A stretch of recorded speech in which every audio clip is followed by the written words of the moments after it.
Alhamdulillahi Rabbil Alamin wal aqibatu lil muttaqin wala udwana illa 'alal zalimin. Asyhadu an la ilaha illallah al-malikul haqqul mubin wa asyhadu anna Muhammadan 'abduhu wa rasuluhu as-sadiqul wa'dil amin. Allahumma salli wa sallim wa barik ala sayyidina Muhammadin wa ala alihi wa ashabihi wa man istanna bi sunnatihi wa da'a bi da'watihi ila yaumiddin.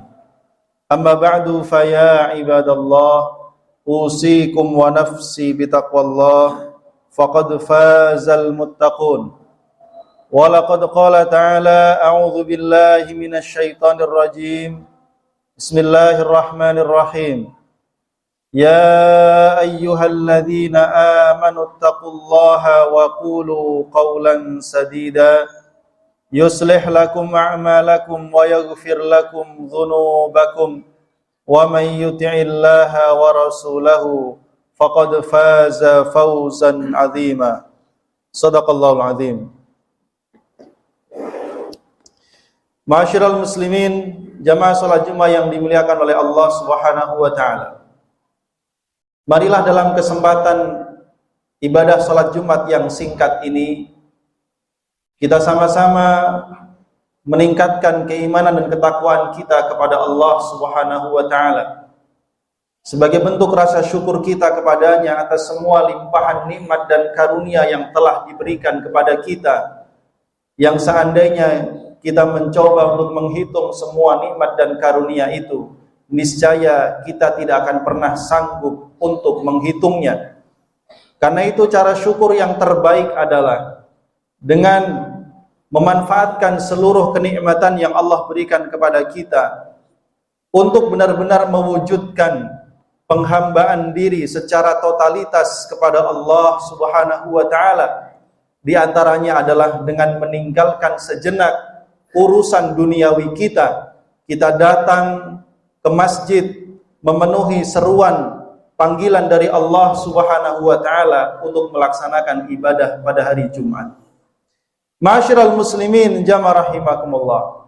Tentu setiap kita saat melakukan berbagai macam amalan, kita mengharapkan pahala di sisi Allah Subhanahu wa taala, dan kita juga mengharapkan agar kelak derajat kita di sisi Allah ditinggikan. Bahkan Rasulullah SAW memotivasi kita agar apabila kita meminta kepada Allah derajat pada surga, maka kita dianjurkan meminta derajat Firdaus al-A'la, Firdaus yang paling tinggi. Ini menunjukkan bahwa Rasulullah SAW menanamkan ke dalam diri kita sebuah cita-cita yang tinggi, obsesi yang tinggi. Namun demikian, bahwa Allah Subhanahu wa taala telah berfirman dalam Al-Qur'an, "Walikullin darajatum mimma 'amilu wa ma rabbuka bighafilin amma ya'malun." Bahwa masing-masing orang yang beramal, mereka akan mendapatkan derajat-derajat sesuai dengan amalan yang telah mereka lakukan, dan tidaklah Tuhanmu lalai atas setiap perbuatan yang mereka kerjakan.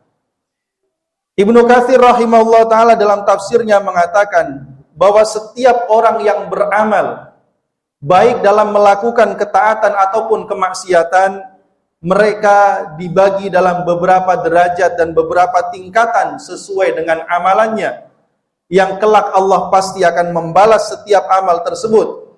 Jika amalnya baik, maka mereka akan mendapatkan balasan atas kebaikannya. Namun jika amalnya buruk, mereka tentu akan mendapatkan balasan atas setiap keburukan yang mereka lakukan.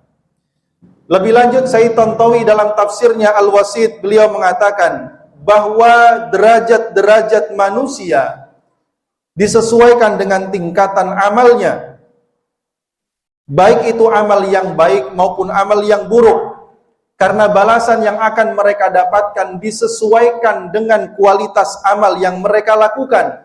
Dan amal itu sepenuhnya diserahkan kepada manusia agar mereka berlomba-lomba untuk memperbanyak amalan, dan balasan yang akan mereka dapatkan telah menanti-nanti di sisi Allah Subhanahu wa taala.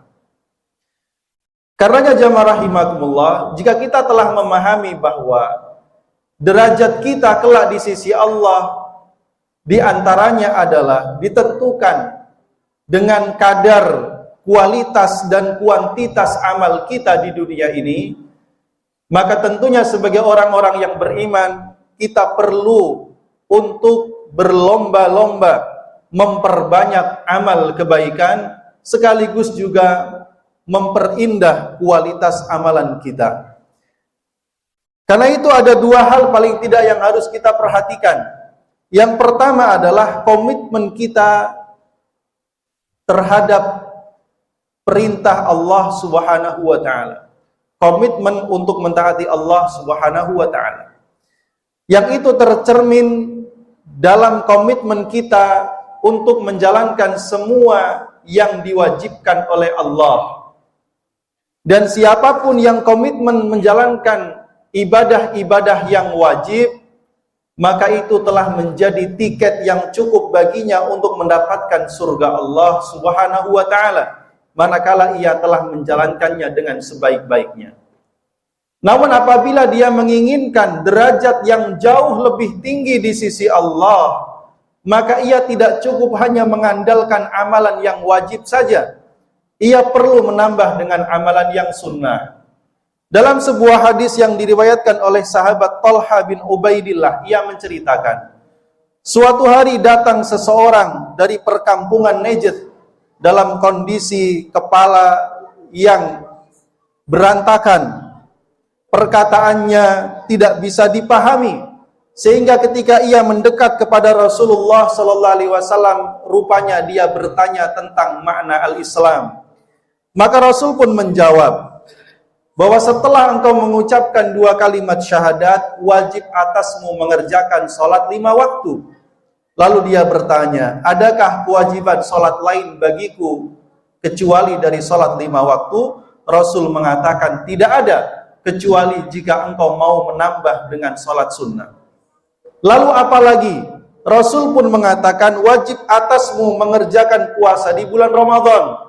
Lalu dia bertanya, adakah kewajiban puasa lain selain puasa Ramadan? Rasul menjawab, tidak ada, kecuali jika engkau ingin menambah dengan puasa sunnah. Lalu apalagi tanyanya? Rasul pun menjawab, wajib atasmu mengeluarkan harta zakat yang wajib dizakati.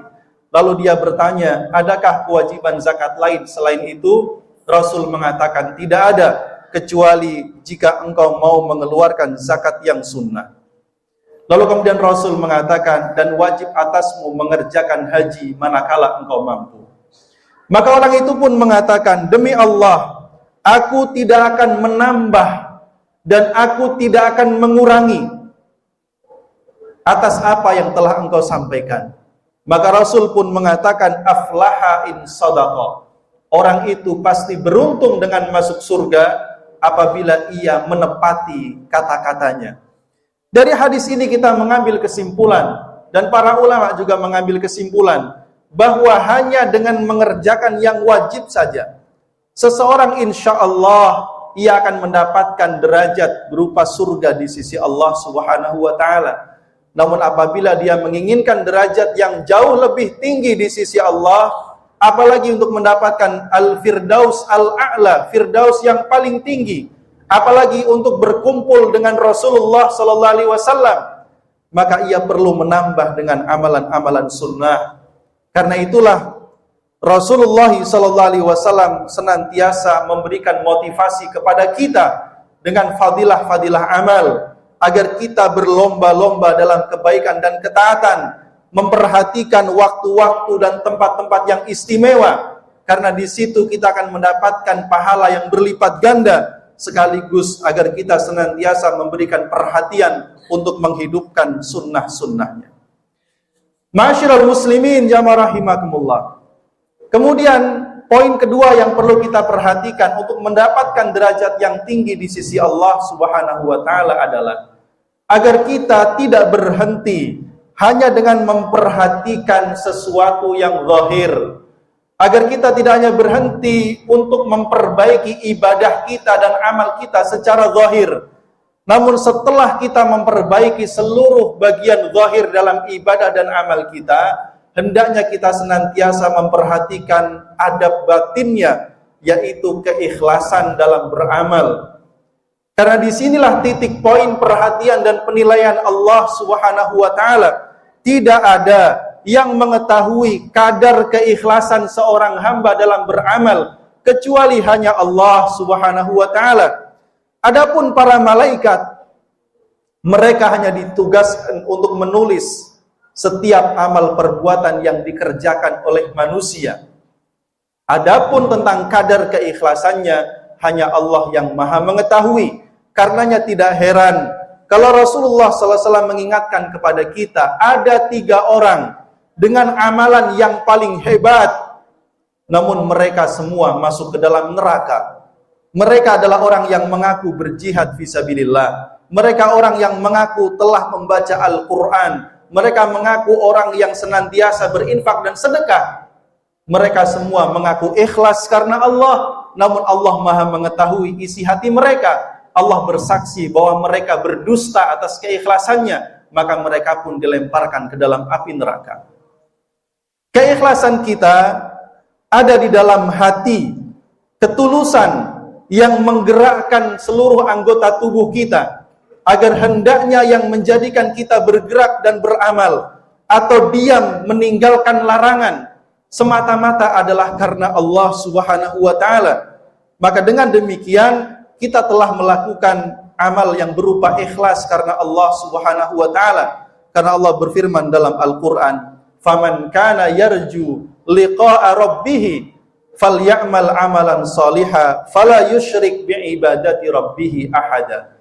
Barang siapa yang menginginkan perjumpaan dengan Tuhannya, maka hendaknya ia melakukan amal yang saleh, dan janganlah dia menyekutukan Allah, menyekutukan Tuhannya dalam amaliyahnya, dalam ibadahnya dengan sesuatu apapun, termasuk diantaranya menyekutukan Allah dalam niat atau tidak ikhlas dalam beramal. Mudah-mudahan Allah Subhanahu wa Ta'ala senantiasa memberikan kepada kita hidayah dan taufiknya, agar kita bisa senantiasa beramal, beribadah, melakukan kebaikan, dan terutama mengikhlaskan semua amal itu karena Allah Subhanahu wa Ta'ala. Amin ya rabbal alamin. Barakallahu li wa lakum fil Qur'anil azim, wa nafa'ani wa iyyakum bima fihi minal ayati wa dzikril hakim, wa taqabbala minni wa minkum tilawatahu innahu